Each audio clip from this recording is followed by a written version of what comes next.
And so every decision that we make is, okay, is that better for everyone or is it just better for me? And that better for me is not one option that we often choose. We look for the win on the bigger scale.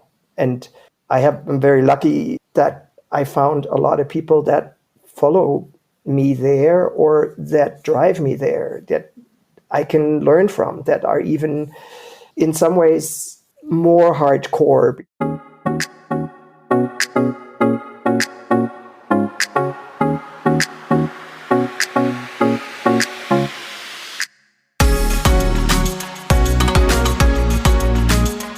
Welcome to the Vertical Farming Podcast, weekly conversations with fascinating CEOs, founders, and AgTech visionaries. Join us every week as we dive deep into the world of vertical farming with your host, Harry Duran.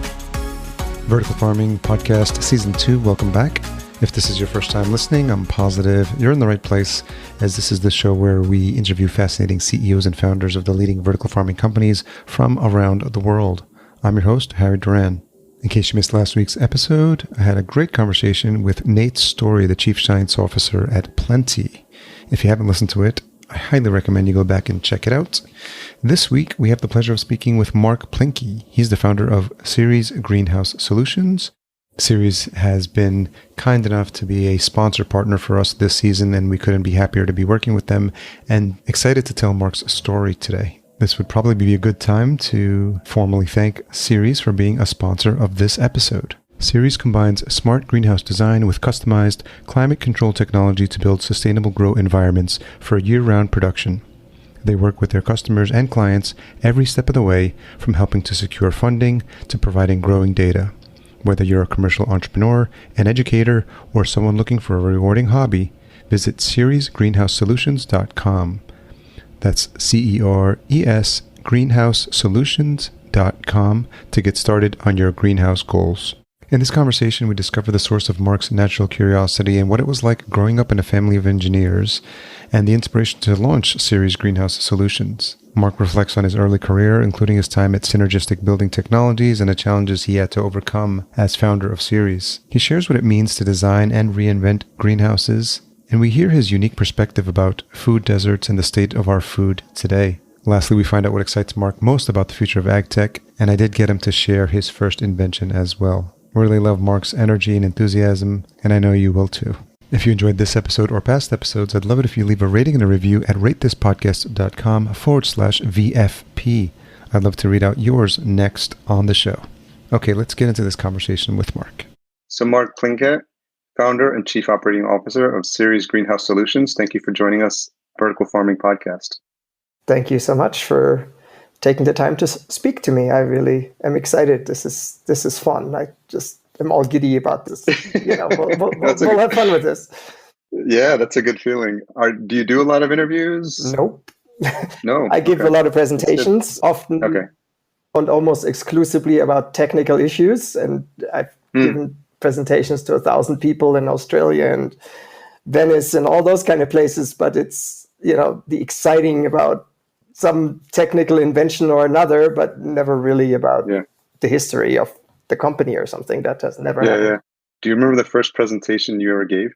Oh, my professor at UNC, Chapel Hill. I just came from Germany. I'd got my master's there and then came here for the PhD. And he said, Marc, the most important thing you ever learn is how to present. And I was like, I thought we're learning things about technical issues. And I said, no.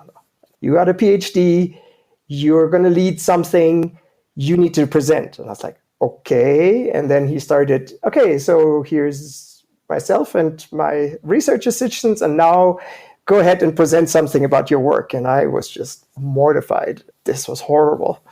But it was a great training. And I'm so happy he did it. It's so interesting that you would have a professor that would be thinking that far ahead and knew that if you could have the best idea in the world, and this is probably something you've learned over the years, but if you can't articulate it and communicate it to an audience, then, it's almost like you're halfway there, because they say when you learn something, that's the first step. And then when your ability to teach that to someone else, that's when you really have demonstrated that you have a grasp of the topic. So that's something I think about as well. And so I'm sure you owe him an immense amount of gratitude for Yeah. for pushing you out of your comfort zone. I'm kind of an extreme extrovert, so speaking to people is not something that's really hard. Maybe I speak too much, so you're going to have to calm me down. But I want to communicate, which is the nice thing that, I have tons of ideas. I get people around me that have tons of ideas, and we talk about them and think about what is the most exciting one to pick. It's just like a playground, right? Just like, this is fun if we just had unlimited amount of money, but of course that's not really happening either. But we're doing okay. As a child, were you always coming up with ideas? Yeah. I think my dad taught me that, to question everything. I'm a fifth generation engineer, but 3 generations of chemical engineers. It looked like my daughter is going to go into that direction too. And it was always every aspect of everything. He always tried to say, hey, why does the water boil at this temperature? And how does that change? And so this was always questions that he asked and that I'm asking my kids. And so just need to keep your eyes open without that and questioning, why is this happening? Why is the snow melting of buildings in certain ways? I just saw it last night. There was the snow behind my fence. I have a little, pole fence, and snow in certain areas melted, in others it doesn't. And it's very relevant to greenhouses, because if you have now I'm going to get technical, but you have a east to west obstruction in a greenhouse, for example, everything in that shade in this time of the year stays in the shade all day long. And so this actually is very relevant to greenhouse design, but it's great to take photos. I took a photo and sending it to the company to say, guys, remember, keep purlins really small. So, it's fun. It's like everything you do, you can just nerd out. Yeah. Yes, I'm always curious where the impetus for curiosity comes from. And it sounds like it was something that was cultivated in your household when you were young, and it's something that you've carried through to your kids. When your kids question you on things, are you open-minded about some of the questions that may seem silly, or do you encourage them to continue to be curious? Oh, that's an easy one to answer. There is never a bad question. And I will always teach them and ask them. I was like, why is this that way? Why, what does the snow feel like? Why is the snow harder than it is? We like to go skiing, or we were just windsurfing. So it's like, how do you need to hold the sail to make that go faster? Those questions are always there anywhere I go, because I think about them. And so it's easy for me to communicate that.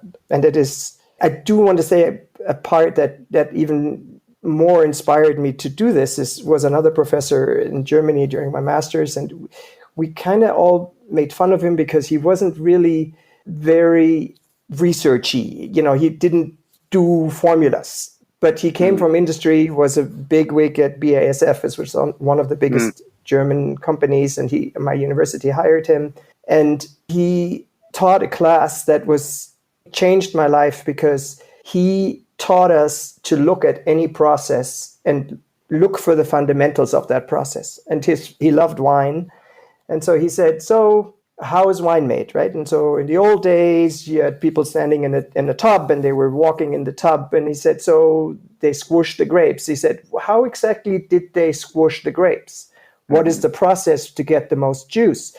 Oh, so it's a shear force instead of just pressure. And then the next question as well, what kind of a machine can we come up with that can actually mimic that and make that more efficient? And so he went through the whole process of how you invent new processes.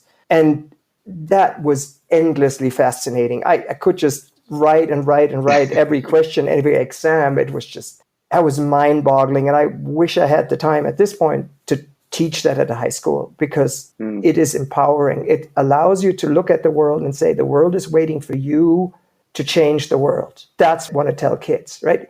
You have the power, and all you need to do is pay attention and ask yourself, why is that happening, right? Yeah. Lots of kids play soccer. A ball flies straight most of the time and it rotates, but if it's not, then it goes up and down really quickly. Why is that happening, right? And so it is so good to look at it that way and then provide the power to tell people you can change it, which gets us to this greenhouse company, right? It's kind of the same thing. I had the dream of my life was always to say at some point I want to live in a net zero energy house. And in those days, I only thought about net zero as something that is energy related. And I thought, okay, we need to make sure we don't use more fossil fuels, this, that, and the other. And so here we are taking an old house from 1961, which is the year I was born. It's like, okay, let's make it energy efficient, right? And it turned out with the engineering we did, it actually turned out to be net positive. So we're making more energy than we're using. In this process, somebody said, hey, Mark, so you have a net zero energy house and you have a plug-in car. Where exactly does your food come from? And I was like, the grocery store, which I knew was not the right answer. Yeah. But it is that moment that I thought, oh my God, I haven't really looked at this the right way. And so he said, hey, I have this grant, USDA, they give us money for $100,000 to build a new greenhouse. What do you think about greenhouses? Like, well, greenhouses are kind of silly. People have none of these things that we talked about in this house, right, that are standard in energy efficiency are used. They're just glass boxes. That doesn't really make sense. It makes sense in Holland and Belgium and England, where the weather was relatively calm, and it was great to have greenhouses that way because not too hot, not too cold, it's all good. Here, especially in the US, but in many other places, and even more so as you go further north, Canada and First Nations, the weather can be in Arizona really hot, in Florida really hot and muggy, and in our area, Colorado, very hot in the summer, very cold in the winter. A glass house is just not the answer. Mm-hmm. It isn't, because it takes a huge amount of energy to make it happen, right? So what we did is we just looked at this. We did a life cycle analysis, which I think is a great tool to look at the positive impact that you make, and looked at the structures that we build. And we found out that if we use more energy efficient materials, they take a little bit more work or CO2 to make. But after only 3 months in operation, you are at the break-even point compared to a standard greenhouse. Okay. That means after 3 months, you are actually doing good in the world. But you do good from the beginning. But I'm just saying the greenhouse is not built for 3 months operation. It's built for a long time. And that really makes a difference. And so that's the motivation to say, hey, we can actually change the way that food is grown. And that came to this issue. Okay, so how do we get food locally, and how we can get better food made? And the questions start piling on. At the beginning, I thought, how difficult can it be? A little engineering question. We do this wall, that wall, whatever. A year, I should know everything. I'm wondering, just from a timeline perspective, because prior to Ceres, you had started Synergistic Building Technologies. Was that the first time that you were the creator and the founder of the company? Because previous to that, you had held positions in other companies? Yeah, so this is my third career. Okay. And Synergistic Building Technologies was really owned by a friend of mine that's the person who came to me and said, Mark, I have money for this greenhouse. Do you want to build it? And so he and I built it. And Larry Kinney is his name. He got me into this. He was at the time 70, and we built a big greenhouse all by ourselves, schlepping 2x8 all over the place. It took a whole summer in 100-degree heat, and he was working every day full time. It was crazy. But that thing worked, and we wrote tons of papers and all of it. And that got me started. But in Synergistic Building Technologies, it became clear that Larry, at his stage in his life, wanted to be an academic. He was always an academic, and he wanted to just go to international conferences and actually give presentations and share the knowledge that he had, which was fine. But I had kids and a wife, and I needed to make some money. And so we decided that I want to go the commercial route and actually build structures. That's how I started Ceres together with my partner at the time, Lindsay Schiller. And so together we started Ceres because we wanted to not just provide knowledge, but actually affect people. And That started with little tiny greenhouses. 8x10s was my first one I built for a neighbor, and then 10x12s. And then they became bigger and bigger. And then the cannabis world started. And we have been trying to get into big greenhouses because we knew our technology would work. But most of the farmers were very conservative in the sense that, oh, we have been doing it this way for many, many years. You know, if you want to show me something new, build it for me for free, and then we'll try it. And I was like, well, don't have that kind of money. Yeah. And so the cannabis people came and they said, hey, I want to, you know, here is an energy calculation. They know the energy models. They looked at it and they said, yeah, that makes sense. Of course, we're going to do this. And that's how we got into the commercial realm, which then was driven first by cannabis in Colorado, but ultimately then moved into the vegetable world, which is what I really care about. I want to make better food. A couple of questions that come out from there. What were some of the challenges as you started building Ceres, either from a change in management style, because you were partnering with someone previously, and this is really, would you consider that Ceres is the first time that the buck stops with you, or you have to be the one making all the key decisions, and then figuring out how to build a team that can support you and help you fulfill your vision? Yeah, that's a good question. So I've always started businesses, even my first job, which was at W.L. Gore. I made catalytic filters for power plants. And I got there, they said, here's a computer, find a project to work on and do something. We have money to spend, we need to do something. So I gathered around, I got the idea, I presented it, I got money, and we started. And then I'm not a business person. I'm so much a technical guy. I think by now that's clear. I do not do money well, in the sense that I don't really care how much money we make or not make, in the sense that I'm all into sustainability and trying to have a long-lasting impact. And we can get into that in a minute. But so at the beginning, yes, it was just me and my money to start the company. And that was cheap, relatively. Just an engineering office. We have no capital expenses beside a few tools to build the first ones, right? After a while, it became apparent I needed to get a CEO, somebody whose job it is to make sure that we have money left over at the end of the year.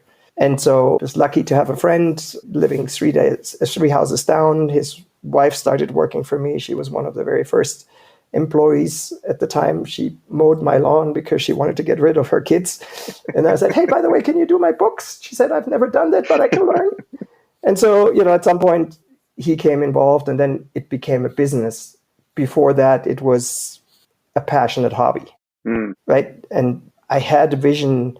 I knew where I wanted to go, which is back to this motivation of, I love my kids. I was born to be a dad. I love kids, period. And my wife is a medical doctor. She works in the world of hospice care, so she sees death a lot.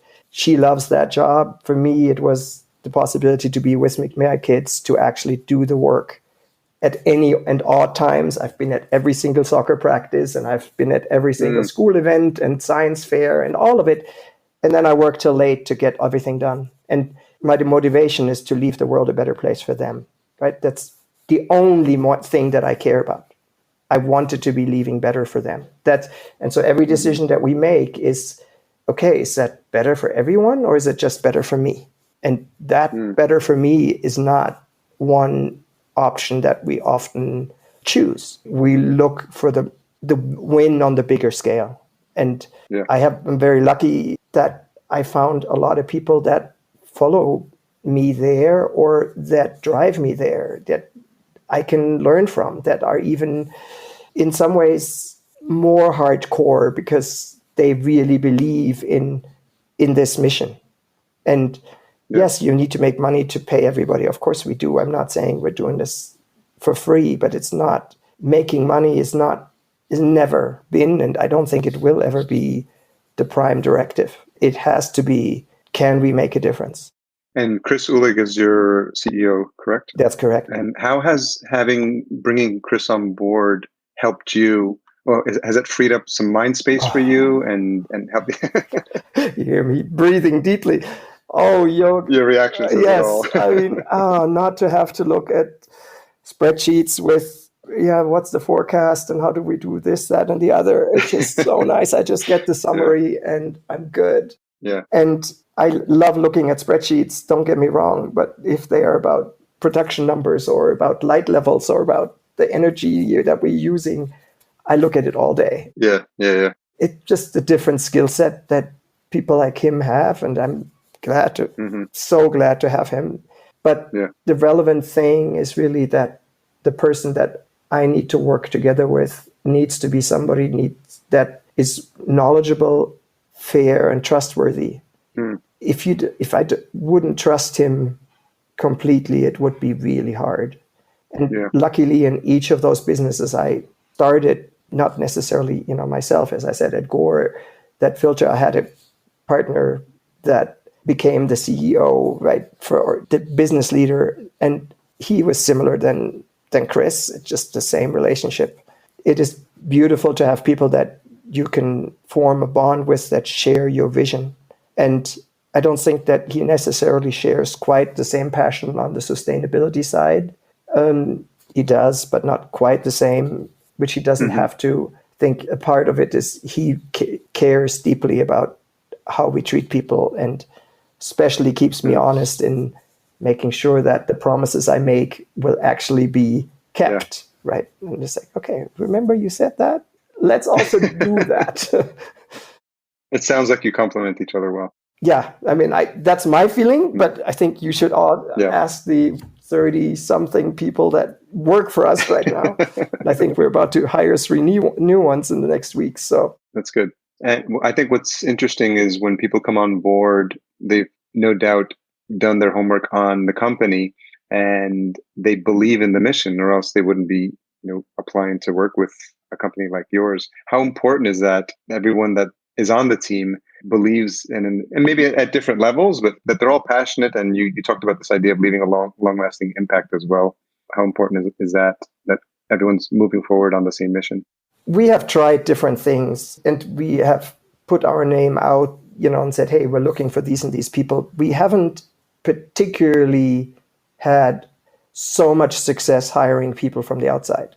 It's that we were looking for. And I don't exactly know why. I mean, at Gore, again, I was part of an interview team, and I was interviewing all the PhDs that came, and or some at least. And so I knew all the questions, and I thought I figured it out, but somehow we didn't do so well. Most people that are working with us are passionate about what we're doing. Most people started by being volunteers because we didn't really have a job, and we said, well, you can volunteer for a month or two, and then we'll see how you're working and when you can see where you fit in, and then we'll find something. And those people are the ones that we have had the most fun. And the one that we're hiring a project manager. He came out of nowhere and just wrote to us and said, hey, do you have any job openings? And we said, well, what do you do? And all of a sudden, here we are. I think we're about, by the time that this airs, certainly he will be working for us. And that has worked really well because those people look for us. And luckily we have enough people, always had enough people that look for it. It's not a problem of finding people, even in the times when we had a lot of people working. Yeah. I want to talk about how you explain to someone who is not as well versed in the intricacies and the differences between greenhouse design, because Ceres is touted as an alternative design, and I think some of the copy on the website says something to the effect of reinventing greenhouses.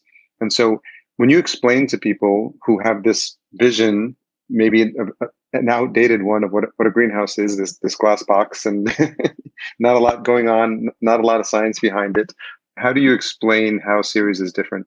There's a few aspects. I think the key of that in a greenhouse is light and temperature. You need to control both of those. And you need to have the right amount of light, especially in the winter, if you want to grow all season, because there's just not enough naturally from the sun. And you need to have the right temperatures. Traditional greenhouses, because of the way they're built, they're often built north to south. The sun comes in from the morning, from the east, comes in through the roof at the daytime, and then the afternoon from the west. And so that plant inside the greenhouse gets the same amount of light it would normally get outside minus the absorption of whatever the hull is absorbing, right? Which is 20, 30%, somewhere in that range. And so that's fine in the summer. And the difficulty in the winter is that there's just not enough light there. And so the plants will kind of light starve and need to be helped with some artificial lights. The disadvantage of building it that way is that you can really not insulate any part of this building, because the insulation of the glazing material, the material that you actually have the light come through, is so poor that you can't actually insulate it. Therefore, takes an enormous amount of energy. On top of that, those buildings are generally relatively leaky there because they need to be cheap. Farmers don't want to spend a lot of money, so they make these leaky greenhouses where the cold air comes in and just any heat that you're getting just goes out, and then you're getting it to be freezing, and then you need to put huge amounts of propane or gas into it to heat it. That's not very efficient. So we basically turned the building from east to west and make it a solar collector. And so you're still having the sun coming through the roof at any of those times, as we had morning, midday, afternoon. But the north wall now is completely insulated. And so you have the insulation, which gives you so much more energy efficiency, but also the light that hits that north wall is reflected back to the plants. And so the plant in the greenhouse, especially in northern climate, actually has more light in the winter inside than it would have outside. So all that extra light you don't need to add. And so that's the light aspect. The other thing that conventional greenhouses have is they actually, when it gets hot, you put the vents on, and then all the heat goes out in the daytime. Every day, it doesn't matter. It could be minus 10 degrees. The sun is shining. Inside the greenhouse, you can have 100 degrees and more, right? That's how effective greenhouses are. But the problem is, in a normal greenhouse, you would just put the vent on, and you need to get rid of that heat.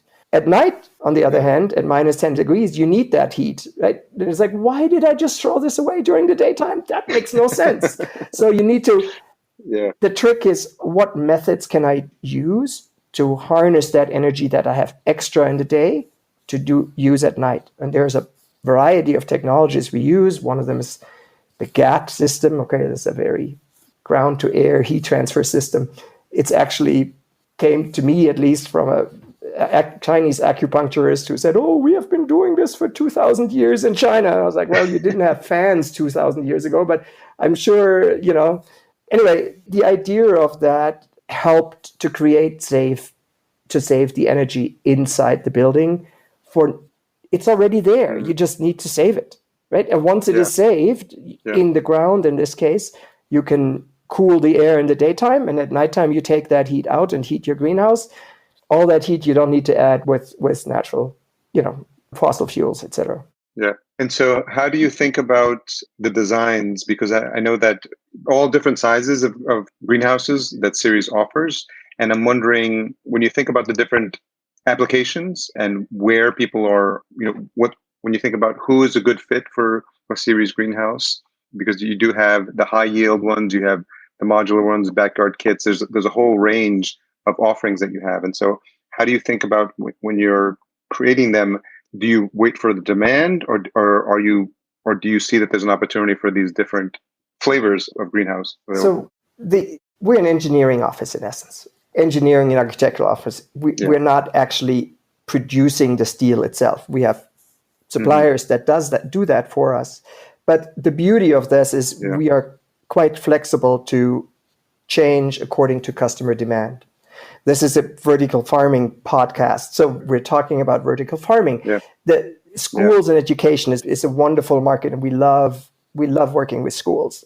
They also have often an issue because it's easy to find money for the Joe Smith's greenhouse, right? Somebody wants to donate money, that's great.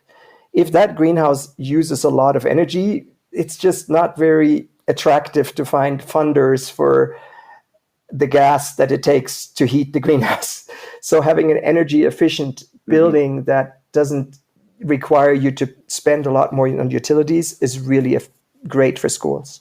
Schools often love vertical farming because they want to teach their kids. In a small space, they can do a lot. So the design of that building can be different than it can be for a mid-scale, small to mid-scale commercial farm.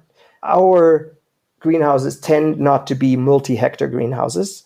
They tend to be greenhouses for customers that live in more rural areas, that want to supply food to a city of 1,000, 5,000, maybe 10,000 people.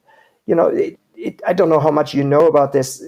Many of our farming communities are actually food deserts. They're farmers, but they don't have food to eat. So they need to drive. In eastern Colorado, it's a farming country. These people need to drive 2 hours to get to the next grocery store. They have to take coolers in their car so that they can put their things in the cooler so that they can get it home, that the ice cream gets home before it melts.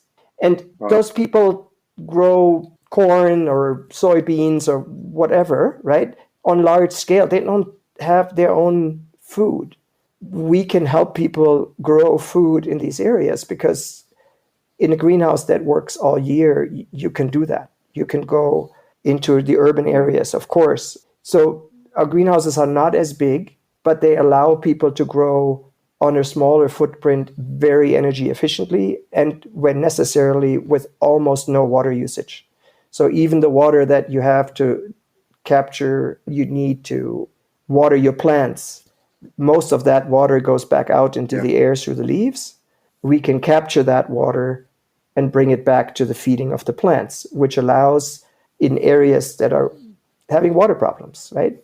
Where the water table is very low, we can actually make things happen. Australia comes to mind too, is not only in the US, but even there gave presentations. Extremely important to be sensible about water usage. And so, again, we are an engineering office. We can tailor the solutions to the problems that are out there. What's the largest implementation that you have of a greenhouse? I think currently we have the biggest one that we have built is 40,000 square feet, which is an acre. And we have a few projects in the pipeline that are probably in the order of 2 acres. So they're going close to a hectare. But that's kind of where we can do more. And then we go to other partners. Some of our technologies don't quite. This reflection of the north wall, that principle works really well when you have a certain height of that building versus the depth of the building, right? So if the building is 20 foot high and the building is 30 foot wide, you get a lot of light in there. But if your building is 20 feet high and hundreds of feet wide, there's no effect. Then you're just like any other glass house, which is fine because if you want to create, and I think many people in your wonderful podcasts I listen to talk about feeding the world, right? On that scale, you have to have greenhouses that big, and that's fine. And that is not our market currently, unless, of course, these greenhouses are on the island nations where it's very hot and very humid. In those places, certain crops cannot be grown in these structures unless there is a energy efficient cooling system and dehumidification system to bring the humidity levels and the temperatures down to a level that they can be grown at. And we have developed technology, which I think is the first in the world that can do this extremely energy efficiently. It's what we call the EcoLoop system. And I don't really want to have this be an advertising thing. So anyway, but it allows us to grow. Well, you can, feel free to go into as much detail as you want, because I think the purpose of the show is also to educate people who don't understand the different types of challenges that people face in these different climates. And, it's the extremes of a place that's so cold, they have to heat it, to, islands where it's so hot that you have to cool it. And so, as I think you should feel free to highlight some of the things you've been creating at Ceres to tackle some of these problems. So some of those challenges, island nations, Bahamas, Seychelles, people call to us and say, hey, we don't want COVID here and we want to keep it out as far as possible. We want our own food supply. How do you do that on an island like the Seychelles, which is mostly on corals, right? And most of the grow systems that use minerals, you also have to get rid of. You cannot get rid of these minerals on these islands. It's simply not possible that you cannot put a bunch of highly nutrient-rich effluent somewhere on the island. It's just not possible. So you have to find solutions to make sure that these people can grow sustainably and not destroy their own environment. And they need to do it in an energy efficient way because they don't have big power plants. So those are applications where we actually do quite well, even with bigger greenhouses. On the other hand, we have quite a few lately, especially First Nations in Canada, but also in the US, Native American tribes, where they want to grow their own food because the ice is melting. You can't really get the same food that you got regularly, and you have to do this energy efficiently in these places so far off that in the winter nobody can even fly there. And so having an energy efficient greenhouse is one way for them to grow the food that they need all year long. It's a great place for us because we love those kind of challenges. It's challenging, it's fun. Yeah. Well, it speaks to you being the inventor at heart, right? Seeing a problem and then figuring out what's the solution for this? And maybe even invent something that hasn't been done before. The nice thing is that it's not just me. We have an internal engineering meeting yesterday about future ideas. You should have been there. It was crazy. It was the ideas were flowing. It's like, wow, if we had a few billion, we could we could do a lot of things really, really well. But it's like you need to find the right balance, of course. Well, it reminds me of the Apollo 13 movie that Ron Howard created, and they were forced to solve a couple of problems. I don't remember the specifics. And then they had to recreate what the only materials that they had on the shuttle at the time. So it's like, we have these, we have this copper wiring, this tape and this thing, and we have to make the thing that they need. And so I imagine when you see a movie like that, you smile because you're like, that's where the wheels start turning about like, what can we build with what we have at our disposal? Yeah. And duct tape was involved. I remember that because being a German, we don't have duct tape. So when I came to US and I was on the first B team and everybody was duct taping their shoes because they had not enough money to pay for them, in college and all that. I was like, wow, that's strange. I've never seen that. And then, I said, America has held it back together with duct tape. And then here was on the Apollo. I said, of course it was there. Well, why would it not be? It's so universally helpful. It seems like the opposite of German engineering. It's just duct tape. No. We try not to use duct tape in our greenhouses, but I'm sure the clients do after all. It's interesting, this idea of food desert, because in past conversations, it's typically been inner cities where, and they're considered food deserts because they also don't have access to fresh food. But I think what's interesting here is a different take on food desert. And the irony is that it's a farmer that's producing food, but it's just one or two crops, and it's not enough.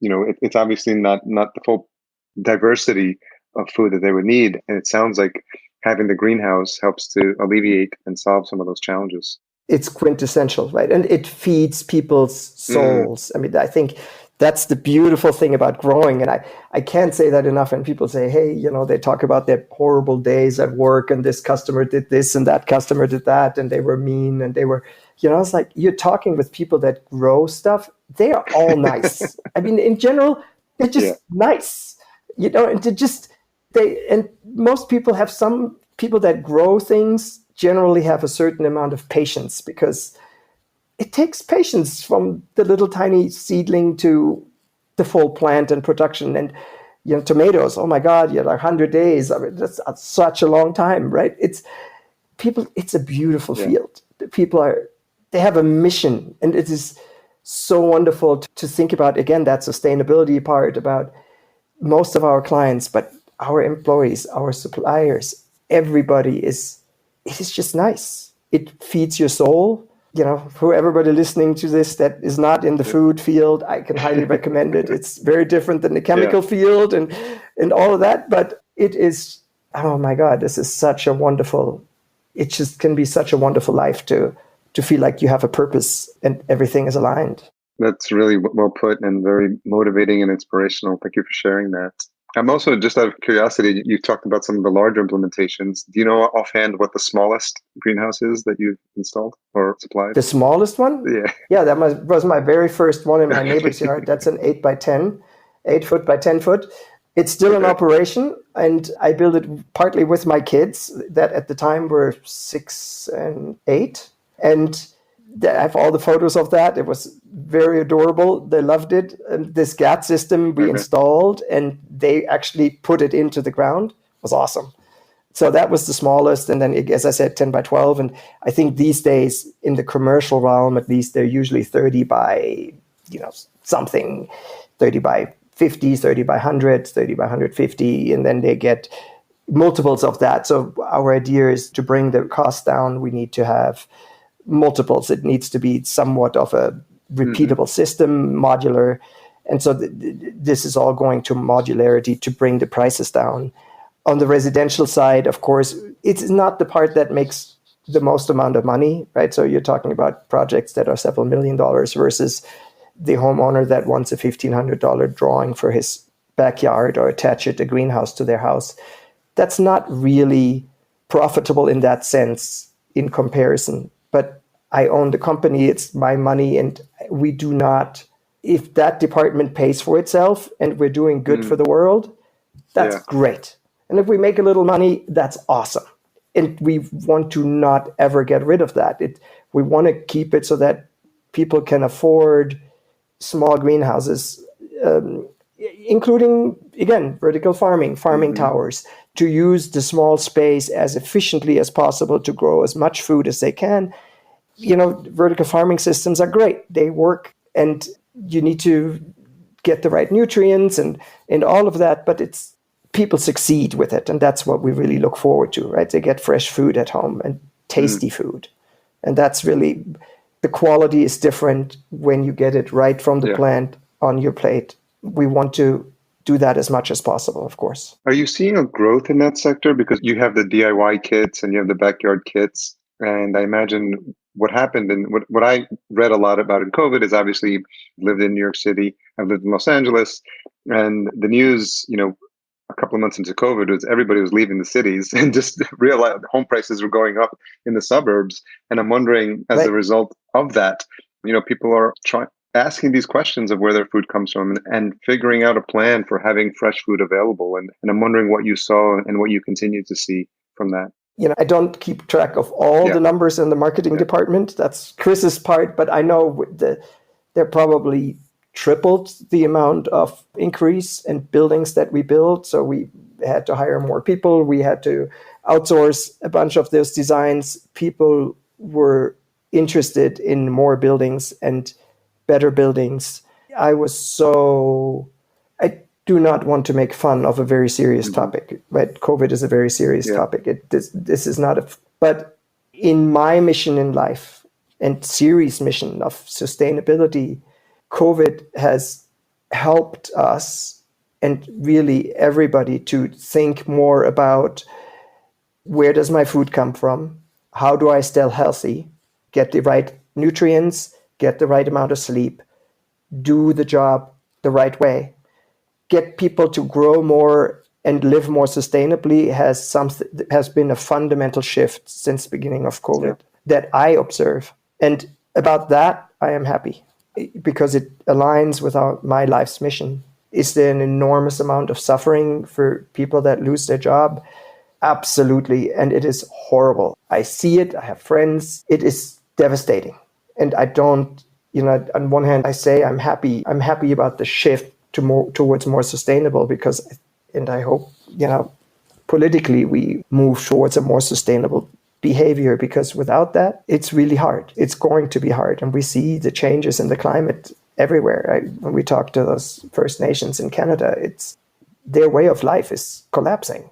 And it's great that they want to grow vegetables. It's not something that they're really yet good at.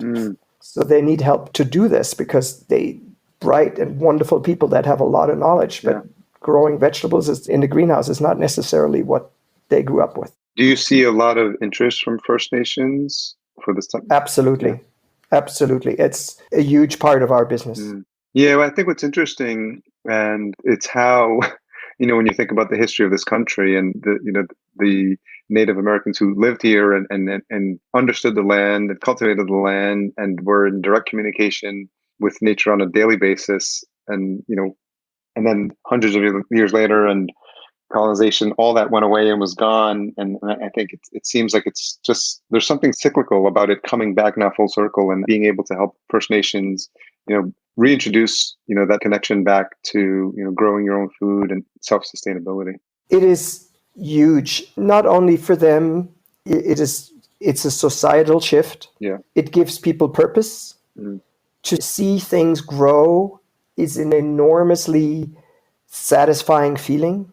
It is enormously satisfying for people that are in the veterans. So a lot of veterans greenhouses now, the wounded veterans, that it is healing to grow. Yeah. And anybody who has grown something, my whole house is full of plants. They go all the way into my bedroom, it's like with banana trees and all that. It just feels good. There's no other way to say that. Yeah. It's satisfying. It's to a deeper level than the mind can ever tell you. It's a fundamental body experience to grow. It feeds the soul. Yeah.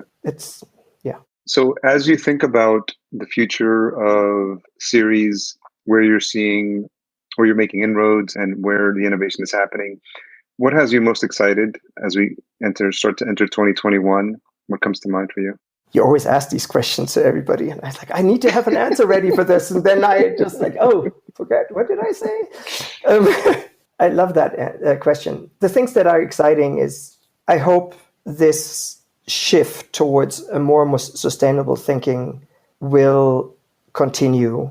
And not just for us as a company from Ceres standpoint, but as a whole, no one person can make this happen. This is a community. It's not about yourself. It is about everybody. It's about the employees, the customers, the suppliers. Everybody needs to participate in that. The nonprofits that worked so tirelessly in these difficult times, spending their time on making absolutely wonderful contributions, the education of our kids. I feel really sad that really nothing agricultural is ever taught in high school. That's true. Or elementary school, really. There are great organizations, one of them called the Grow Foundation. There are many others that bring at least raised beds to school so that they can actually have kids grow and learn how to grow and what it feels like.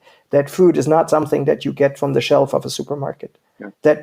And so what am I excited about is if that fundamental shift towards food and where the food is coming from is a shift that I want to see. The next thing that I feel very strongly about is the quality of the food really matters. Mm-hmm. We don't talk and think about it. We just buy a tomato, we squeeze it a little bit and say, okay, that's a good tomato, as if that would tell us anything about that tomato, of whether or not we know it's organic, so it wasn't sprayed, maybe, but nutritious, healthy, we know nothing. So we need to learn we need to change this on a bigger scale. And, a little bit of a story, and I hope I'm not over my time limit here. No, but, go ahead. I don't know, do you know where the first organic farming idea ever came from? I don't. No, I'd love to learn. So it actually, as far as I know, it came from a guy in Germany called Rudolf Steiner. Okay. He was the founder of the Waldorf schools, or at least Waldorf schools. Yeah. So he gave a talk in 1924, so that's almost 100 years ago, about a different way of farming. And one of his disciples was an uncle of mine, married into a Dr. Hans Müller. And Dr. Hans Müller was married to Marie Müller. And so she was the relative to me, and we visited him often. He changed farming in Switzerland at the time and created the first biodynamic label called Bioland. That was the first organic label that ever existed. And so he actually was a part of my family, and we visited their farm often, and they gave us tours. And, I'm talking about chemical engineering, but really that part of the family was always there. And I always remembered, Hans Müller. He was not necessarily the most pleasant person. He was a politician for a long time. He was very strong-minded. His wife, Marie, was actually Dr. Marie Müller. She did a lot of the work, the actual work to change farming practices. And then this, I feel, was the first call for a quality of the food. And happened in the 50s, so it is 70 years ago. This is not that new. Oh, yeah. But do you see a label in the supermarket that says, oh, this has so much sodium, calcium, whatever on your tomatoes or your cucumbers? No, you don't, right?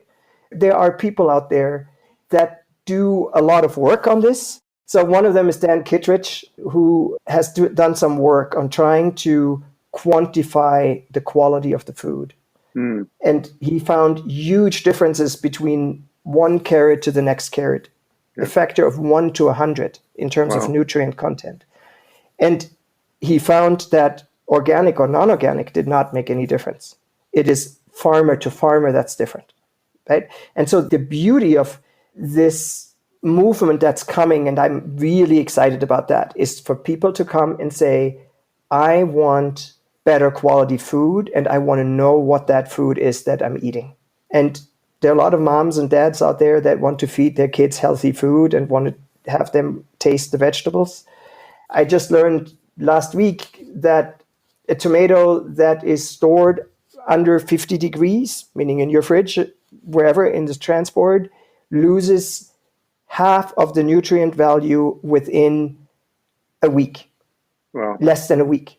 So when you think the transport of the tomato getting to you and then you put it in the fridge, it goes down enormously just by storing it the wrong way. Who knows about this? I didn't.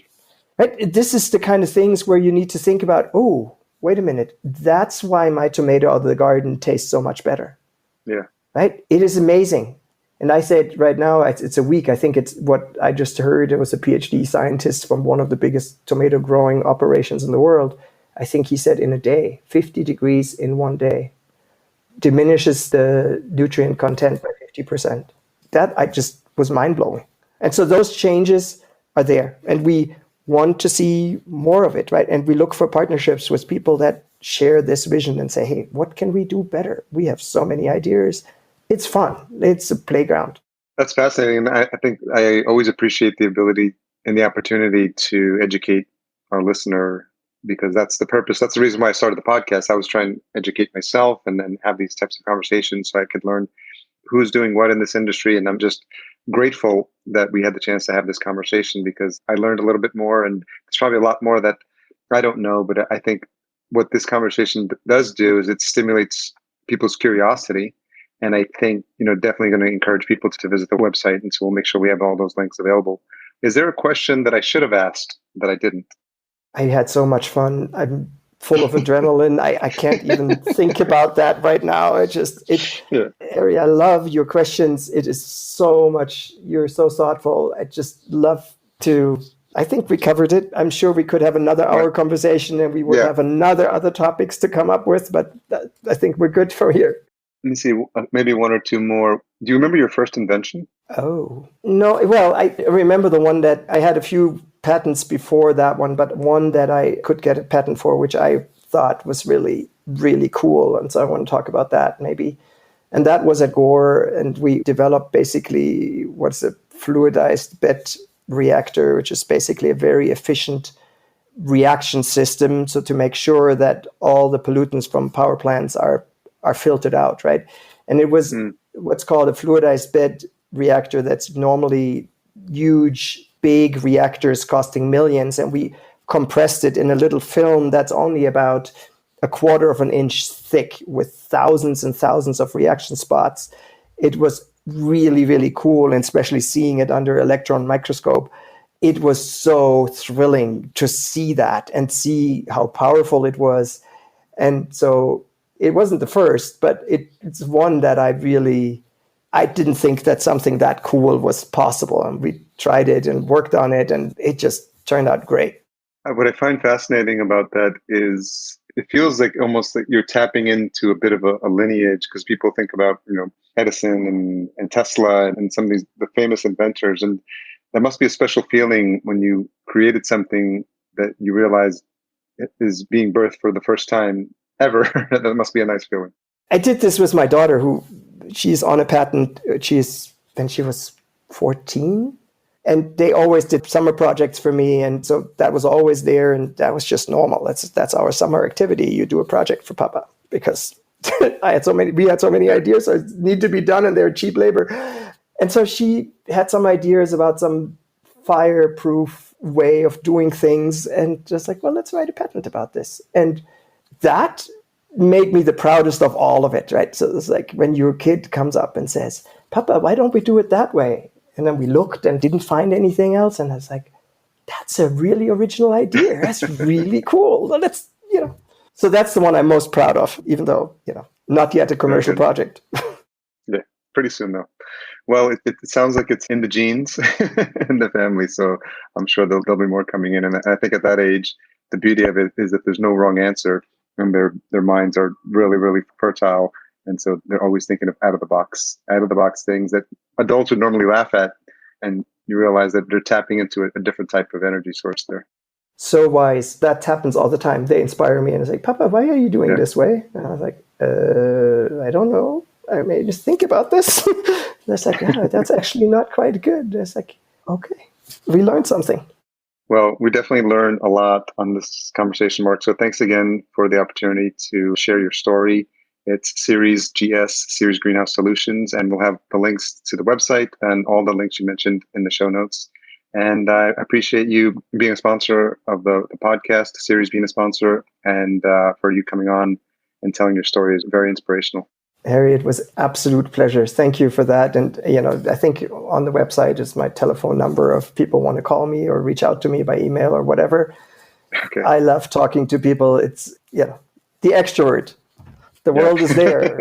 It's all good. You may have people taking you up on that. So thanks again. Thank you, Harry. What a pleasure. Thanks again to Marc for coming on the show and sharing his story. As always, full show notes, including a summary, timestamps, quotes from the episode, and links mentioned, available at verticalfarmingpodcast.com. Special thanks to our episode sponsor, Ceres Greenhouse Solutions. Ceres is creating sustainable growing environments by combining smart design, innovative technology, and dynamic partnerships. Learn more at ceresgs.com. That's CERESGS.com. Podcast production and marketing provided by Fullcast. Sign up for a free podcast brainstorm at fullcast.co/chat15. Tune in next week for my conversation with Ed Harwood, CSO of Aeroforms. And as a reminder, if you're enjoying this show, please leave us a rating and a review at ratethispodcast.com/VFP. We'll be sure to read those out on future episodes. Until we meet again next week, here's to your health. Thanks for listening. To read the full show notes for this episode, which includes any links mentioned in the episode, as well as a full show transcription, visit verticalfarmingpodcast.com. There, you can sign up for our email list to be notified when new episodes are published.